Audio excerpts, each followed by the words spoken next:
chicos, ¿cómo están? Qué bueno que estén otra semana más con nosotros. Vamos a tratar el tema de esta semana, lo que viene siendo rasgos, el humanismo y el existencialismo. Son temas muy interesantes. Espero, ¿verdad?, que ustedes presten atención y sobre todo que aprendan mucho. Entonces, vamos a comenzar con el tema de esta semana. Pueden ver, aquí tenemos nuestra planeación semanal. Ya estuvieron trabajando con ella la semana pasada. Nos encontramos con que de 8 a 8:15 vamos a estar poniendo nuestra asistencia en el grupo de WhatsApp. Ya saben, simplemente ponemos nuestro nombre seguido de presente y con eso ya estará registrada su asistencia en esta segunda semana de clases. El siguiente punto nos dice que de 8:15 a 9 de la mañana tendremos precisamente este video de introducción.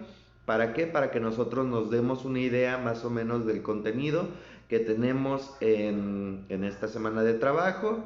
Posteriormente, ¿verdad?, realizaremos una pequeña síntesis de los puntos más importantes de este video para que nos hagamos una idea. Y después pasamos de 9 a 9:45 la síntesis o resumen de nuestro documento en PDF. Este documento tú lo vas a encontrar en la plataforma de Classroom en la semana 2, perdón, y ahí mismo te vas a encontrar semana 2 material, lo descargas y empiezas a hacer tu resumen de los puntos más importantes. Ahí viene más explicado y más desarrollado toda la teoría que vas a ver en este video. Posteriormente de 9:45 a 10:30 vamos a realizar nuestra investigación. Ya sabes, el tema que a ti te haya interesado de a lo mejor este video o a lo mejor del documento en PDF, lo vas a investigar en internet y vas a copiarlo y pegarlo en un documento de Word para posteriormente pasar al punto número 5 aquí, de 10:30 a 11, una exposición. Como en la exposición, agarras tu celular y me mandas a mí un mensaje privado. Hola maestro, yo soy fulanito de tal, de la materia tal, de la escuela tal, voy a presentarle mi trabajo. Y empiezas a exponer de 5 a 10 minutos, no menos, de 5 a 10 minutos. Una vez explicado estos puntos iniciales, como siempre lo hacemos, vamos a dar inicio con la explicación de esta semana. Bueno, para empezar tenemos a este primer teórico de los tres de los que vamos a estar hablando esta semana. Tenemos a Gordon William Allport y nos dice aquí lo siguiente. Gordon William Allport nació en Montezuma, Indiana, en Estados Unidos, el 11 de noviembre de 1897. Allport ha tenido una activa vida profesional trabajando por la prestigiosa Universidad de Harvard, además de hacer visitas al extranjero y ofrecer grandes contribuciones a la psicología, entre las cuales tenemos 4 destacadas, o bueno, que yo quise destacar del documento en el que viene, ahora sí que más desarrollado, el trabajo de Allport. Para empezar, nos dice que Allport considera que la personalidad es una organización dinámica de los sistemas psicofisiológicos que determinan el modo de pensar y actuar, ¿verdad?, característico del sujeto, que quiere decir que todo lo que viene siendo nuestra personalidad es algo que va cambiando, que fluctúa, ¿verdad?, y que es el resultado de todo lo que pensamos y hacemos y que da como resultado ahora sí que nuestro comportamiento, nuestra manera de pensar, de actuar. Nos dice que la personalidad es un elemento que puede ser entendido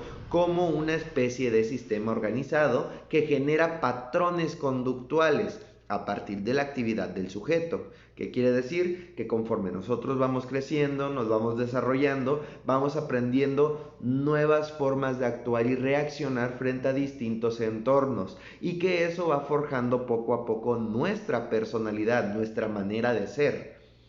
Después nos dice que Allport decía que los rasgos son aquel elemento que nos permiten valorar diferentes estímulos como un conjunto al que se puede responder de manera semejante, siendo nuestro comportamiento de alguna forma adaptativa a estos. ¿Qué quiere decir? Que ahora sí que nosotros, al momento de desarrollar nuestros rasgos de personalidad, todo lo que nos hace diferente a los demás, estos no son ajenos ahora sí que a los estímulos o a nuestro desarrollo, sino que el desarrollo se va adaptando poco a poco a estos rasgos y es así como podemos dar ahora sí que ¿cómo expresarlo? Una breve descripción, una breve adaptación, ¿verdad? Un breve proceso de adaptación que une estos dos elementos, lo que vienen siendo nuestros rasgos de personalidad y al mismo tiempo nuestra forma de actuar y de pensar. Y por último nos dice que Alport consideraba que los patrones conductuales de cada persona son únicas y diferentes entre cada uno, ¿verdad? A pesar de eso, se considera que los seres humanos poseemos en general los mismos tipos de rasgos, como la dependencia, la agresividad, la sociabilidad y la ansiedad. Con esto, Alport nos está diciendo que no es que todos nos parezcamos, sino que todos tenemos la capacidad de desarrollar, solo que en diferente nivel, lo que vienen siendo los rasgos como la dependencia, la agresividad, la sociabilidad y la ansiedad. ¿Cómo podemos traducir esto? Tú sabes cómo eres cuando te enojas, pero tu nivel de enojo no es el mismo que el de tu mamá o de tu papá, sino que es un nivel de enojo diferente. Así como tu papá cuando se enoja, a lo mejor al ver un partido de fútbol, esa misma situación no va a provocar el enojo en tu mamá y lo que le enoje a tu mamá no va a provocarte el enojo a ti. Entonces, él nos dice que a pesar de que todos desarrollamos estos rasgos, ¿verdad? Lo que viene siendo la agresividad, la sociabilidad, la ansiedad, etcétera, etcétera, etcétera, no todos tienen las mismas características, sino que cada uno lo desarrolla de manera personal, pues dependiendo de la situación o de la experiencia que tenga. Posteriormente vamos a hablar de Abraham Maslow y nos dice aquí lo siguiente. Fue un psicólogo estadounidense que nació en Brooklyn, Nueva York, el 1 de abril de 1908. Sus progenitores eran judíos no ortodoxos de Rusia que llegaron a la tierra de las oportunidades con la esperanza de lograr un mejor futuro para sus hijos. Y él nos dice, o bueno, yo recopilé estos 3 puntos principales de la lectura que yo les mandé. Obviamente en la lectura viene esto mucho más desarrollado y mucho mejor explicado. Dice aquí, la teoría de este psicólogo gira en torno a dos aspectos fundamentales: nuestras necesidades y nuestras experiencias.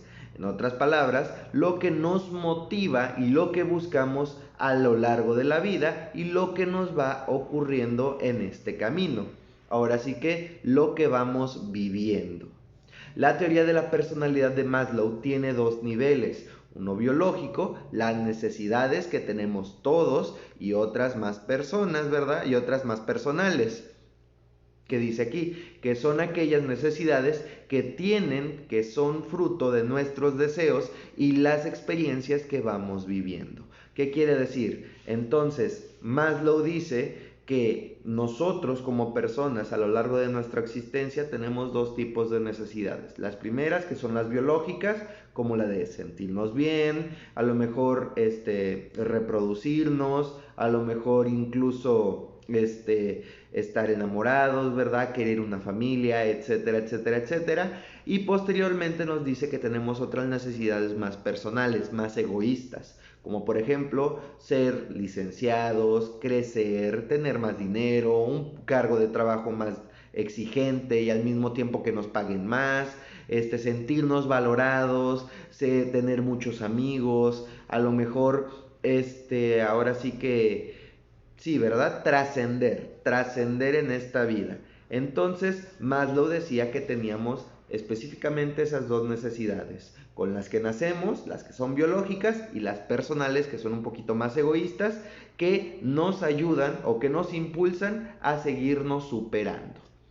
Por último, nos dice aquí que su teoría habla de las necesidades que tenemos las personas de desarrollarnos, de buscar nuestro máximo potencial. Y es que, según Maslow, las personas tienen un deseo innato para autorrealizarse.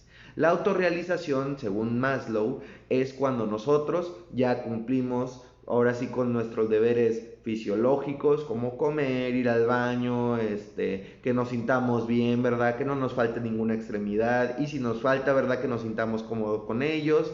después de que nosotros ya tenemos una pareja estable, que nos sintamos bien con la otra persona, incluso que tengamos trabajo o que hayamos terminado nuestros estudios. Todo eso influye en nuestra autorrealización. La autorrealización es el pique, el punto más alto, de nuestro bienestar emocional. ¿Qué quiere decir? Yo terminé mi carrera, ya tengo mi título, me autorrealicé porque ya tengo mi título. Ahora, ese pico, una vez que llegamos ahí, sigue subiendo, no se detiene. Después de mi licenciatura, ¿qué quiero? Quiero un trabajo mejor, quiero una maestría, cuando termino la maestría, quiero mi doctorado. Esos puntos más altos a los que llegamos por un breve momento, pero que nos hacen sentir muy satisfechos, se llaman autorrealizaciones. Incluso puede ser la llegada de un hijo, a lo mejor puede ser tener la casa de tus sueños, comprarte un carro, y después de eso, ¿qué? ¿Qué quieres hacer? ¿Cómo quieres mejorar? Y por último tenemos a Viktor Frankl, uno de mis favoritos en lo personal, y nos dice aquí lo siguiente. Viktor Emil Frankl fue un neurólogo y psiquiatra austriaco que nació en una familia judía. Y nos dice aquí los 4 puntos que resalté, que obviamente en tu documento vienen mucho más desarrollados. Lo siguiente: desarrolló su teoría y su terapia psicológicas a partir de las experiencias como prisionero. Dice aquí, si bien él ya había empezado, ¿verdad?, a crearlas desde mucho antes. La logoterapia, su sello personal, se enmarca en el análisis existencial, un tipo de terapia con un marcado carácter